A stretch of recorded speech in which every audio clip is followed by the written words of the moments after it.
Home Renovations by Greg here again today, guys. Ashley's filming. Yuppie is snoozing-vising today instead of snoopervising. He's give up on us. He's under the blanket, freezing to death. Today we're grouting. We've got the shower completed. The soap niche is completed. We used some marble inserts, which I really suggest anybody that's gonna put a niche in to order those with your niche. It's so much cleaner than trying to put the floor tile on the sides of the niche. Plus, you don't have to try to put your Sluter bar on the center shelf on conventional niches. So it's a lot cleaner and a lot easier, and it looks a lot better to use those marble kits. We've used the floor accent tile on the back of the niche, which is typical for a niche installation. That just makes everything kind of pop. We're grouting today. We're using a DeLorean gray. When you're mixing your grout, it's a lot different than mixing your all set. You have to be really careful mixing your grout because you can add too much water very easily, and then your grout becomes too thin, and if you special ordered or if there's no more grout available, you get yourself in a real mess like that. So add just a little bit of water. A little goes a long ways with grout. Just remember that. It's not like the thin set. Again, a little water goes a long way with grout. So start off with just a little bit of water and then mix to that. Don't put a lot of water right to start with because you're going to find yourself in a bad situation with your grout. What you want to do is have a rubber float trowel, and you're going to work this grout into your grout joints, especially on floors and stuff. You need to go over the floor a few times and kind of mash it in.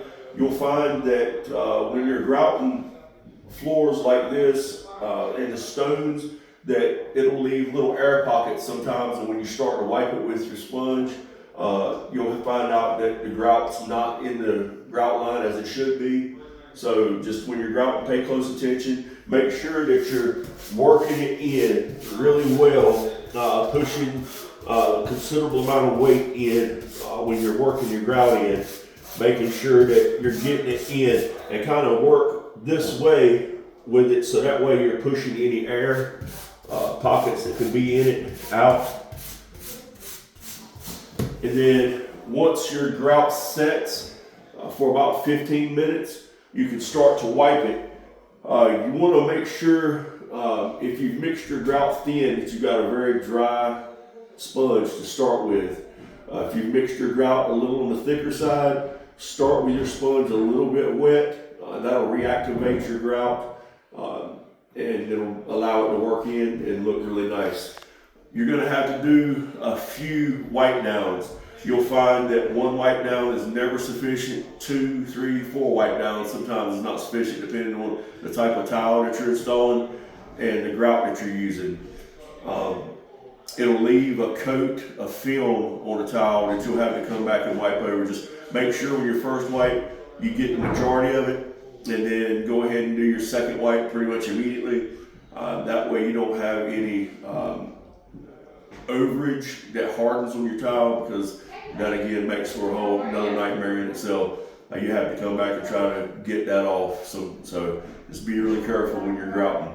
On your floors, same thing. You can just start in one corner and then work your way out.